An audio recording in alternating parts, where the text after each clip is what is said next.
Every 4 years, the world gets to see just how ripped swimmers really are. And today, I'm going to show you how you too can get the oh so sought after swimmer's body.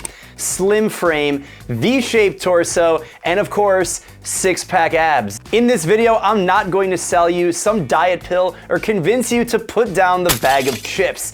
Instead, I'm gonna show you the step-by-step process to get and maintain the coveted swimmer's body in a way that is healthy, sustainable, and so you can keep eating that chocolate mousse. What are you, Aquaman? First, I wanna get into the basics of how you can get a six-pack. Then I'm gonna show you how it can be done by swimming. Now, the first thing we need to understand is body fat percentage. Now, this applies to any person, doesn't matter if we're talking a swimmer, weightlifter, doesn't matter. For men, you're gonna need the body fat percentage to be between 10 and 15% if you wanna have that kind of definition. If your body fat is under 20%, you're actually gonna start to see the abs come through, but it may not be as defined as someone with a 10% or 12% body fat. On the female side, 15 to 20% body fat, but again, if you're around 25% or less, you're going to start to see that definition, specifically in the ab region.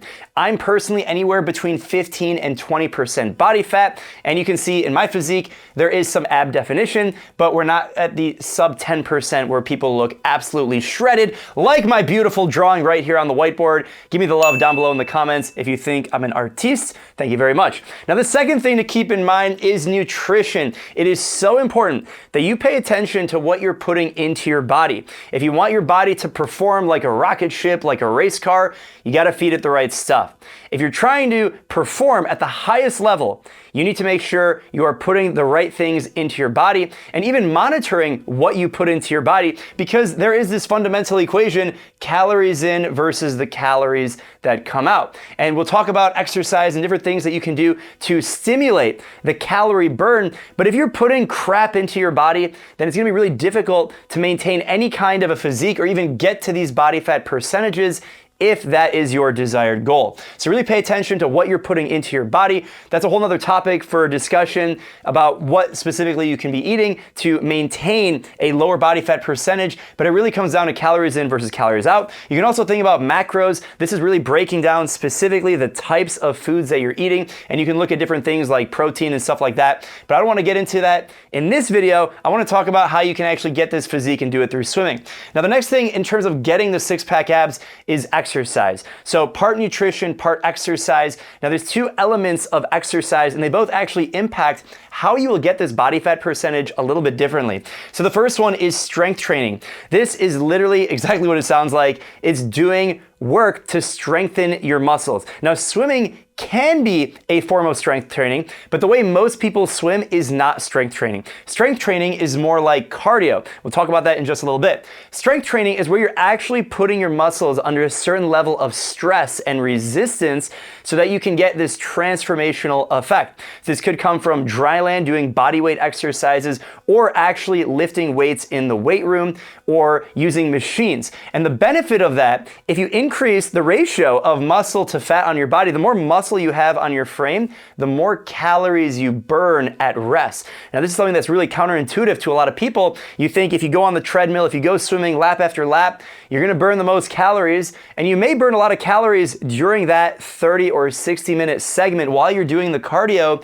but then the calorie burn is gonna slow down significantly. But if you lift weights and you have more muscle on your frame, your metabolism is actually gonna go faster, which means you're gonna burn through calories through the day much more quickly. That means that ripped person that's sitting there is actually burning more calories than you are because simply they have more muscle on their frame. So keep that in mind when it comes to maintaining or trying to change your body fat percentage. It really comes down to this balance of nutrition and exercise. We'll talk about swimming in just a little bit, but that is cardio, getting your heart rate up and maintaining that heart rate at an elevated state for an extended period of time.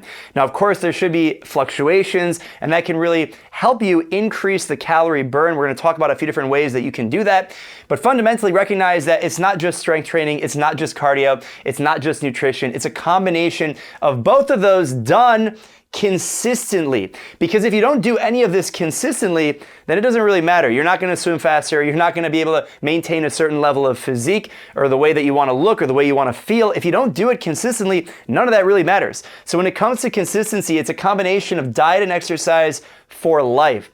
If you try and do something for 3 weeks or 2 weeks and you give up after 6 or 7 sessions or 1 session, it's not going to work. There have been a lot of studies that have been done, and it takes about 21 times or 21 days to form a habit. So if you go swimming every other day, you're gonna have to do that for a period of months to really build that habit. If you swim every day, you can probably get it done in a month and build a new routine and the muscle memory and the physical wiring through your body to actually have that consistency, and then you're gonna make results. That happens for both exercise as well as nutrition. Nutrition happens in the kitchen, but I'd say it actually happens when you go grocery shopping, because that's what's gonna dictate what you actually eat. First, we have to do a reality check, and here's the reality. Swimming makes you hungry. We call it hangry. You do a workout, you're engaged with the water because it is 800 times more dense than air, and to move through this medium of water, you're engaging every single muscle. It's awesome, and then you're really dang hungry, and you just want to eat a ton of food. And that can actually negate what you're trying to do, especially if you're swimming for weight loss or you're trying to get into these body fat percentages.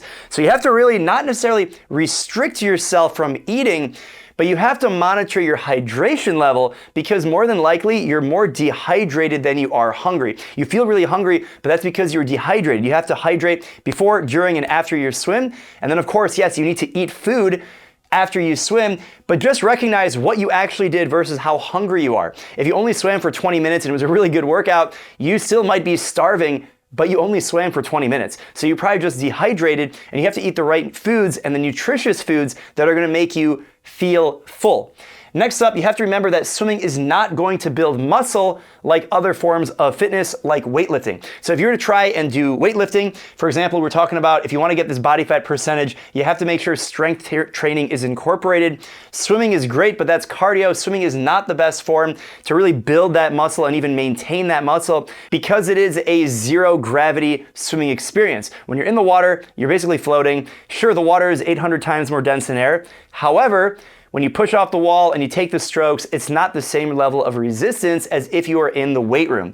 At the same time, you're not gonna burn as many calories in swimming as compared to some other activities where your body is actually going to get warm. Now, you do get hot and you sweat in the pool, but because you're in a water temperature that's around 79 degrees Fahrenheit or 80 degrees Fahrenheit, your body doesn't actually sweat as much as if you were, say, running or doing other types of activity. So swimming is great because it burns a ton of calories, but you have to do this reality check, or the truth, I guess you could say, in that swimming is going to make you hungry, so you have to pay attention to that. Make sure you're hydrated. And also the fact that you're not gonna burn as many calories as you think you are, even though you're burning a lot, and it's not gonna build muscle as well. So it's not like a substitute for actually building muscle. If you wanna have this level of physique, this is a little crazy, but if you wanna have that kind of physique and that overall fitness, you gotta pay attention to these things. Now, in terms of swimming specifically, I have 2 other categories. One is frequency and one is muscle activation. When it comes to frequency, the benefit of swimming, even though it is a little bit lower impact, is that you can swim every single day. So even if you're lifting weights 3 times per week, you can swim pretty much every single day. And not only that, you can swim and lift at the same time. Now, I don't mean lifting weights underwater, although there are some people who do that.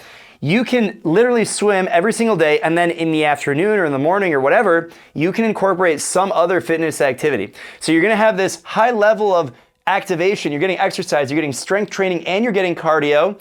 You're maintaining your calories, you're hydrating, and this is really how you're going to accelerate progress towards a specific fitness goal. So if your goal is to hit one of these body fat percentage thresholds, or you're just trying to lose weight or maintain weight, really you have to do it at a high level of frequency. If you just swim once or twice a week, it's gonna be very difficult to see any kind of a sizable change. You can swim twice a week and you can get faster and you can improve and feel good, and that's awesome.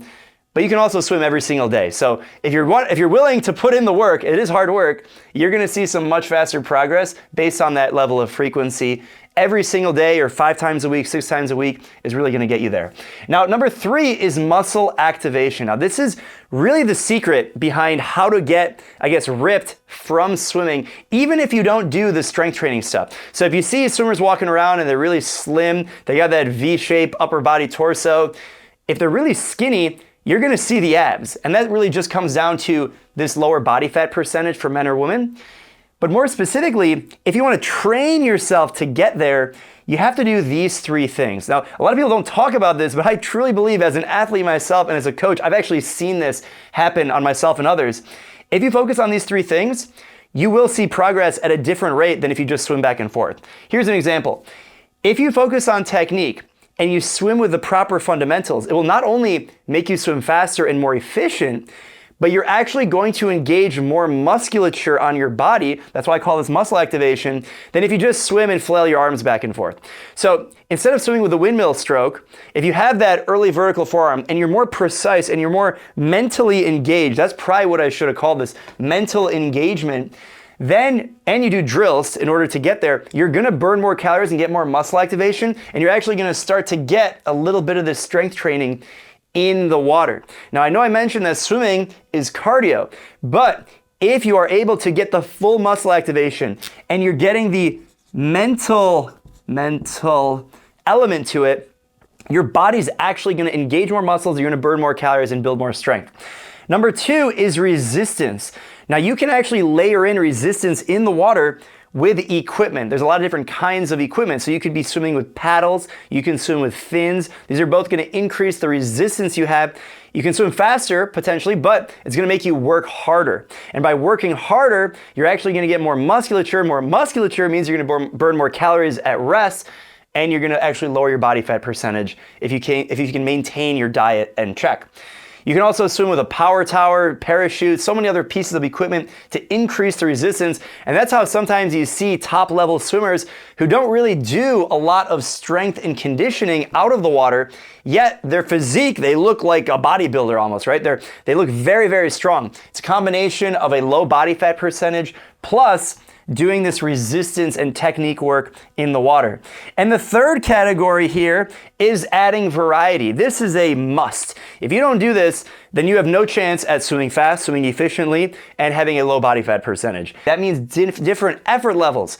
So when you're swimming, if you swim the same speed all the time and your heart rate doesn't change, it's not gonna work. It's not gonna be as efficient using your time in the water as if you swim at different speeds. And if you use the MySwimPro app, we actually give specific effort levels on every single set. So if you're not familiar, the MySwimPro app was developed to help people who are looking to swim faster, improve their technique, improve their endurance. It's like a personal coach right there on your phone or on your wrist. And we have not only different effort levels in the app, but it'll tell you different distances to swim. Instead of doing 2 lengths at a time, 50s or 100s or 200s, you need to have variety. You need to have shorter distances at higher speeds, longer distances at slower speeds, longer distances at faster speeds.